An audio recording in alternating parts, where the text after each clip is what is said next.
দুপুর 2টা ঢাকাতে কতটা গরম পড়েছে দেখুন। আমি এই ফ্রাই প্যানটা 20 মিনিট এই ছাদে রোদে রেখে দিয়েছি। এখন আমি এই ডিমটা ভেঙে দিচ্ছি দেখুন। হ্যাঁ, ডিমটা আমি পোস্ট করার চেষ্টা করছি এই ফ্রাই প্যানে। বিসমিল্লাহ।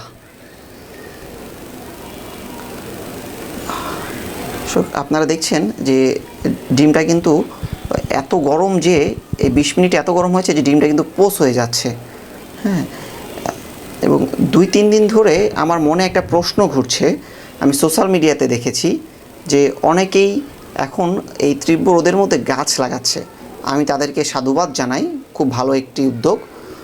তবে আমার একটা কোশ্চেন আছে যারা আমার এই ভিডিওটি দেখছেন তাদের কাছে, আসলে গাছ লাগানোর উপযোগী সময় কখন? যারা আমার ভিডিওটি দেখছেন তাদের কাছে আমার এই কোশ্চেনটা থাকলো, আপনারা কমেন্ট বক্সে জানিয়ে যাবেন আপনাদের মতামতটি।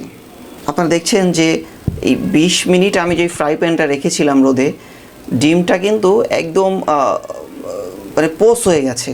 হ্যাঁ, 20 মিনিটের রোদের তাপে। সো কী পরিমাণে রোদ, এবং যারা রিক্সা চালাচ্ছে এবং মাঠে ঘাটে কাজ করছে তাদের আসলে কি অবস্থা হতে পারে এই রোদে।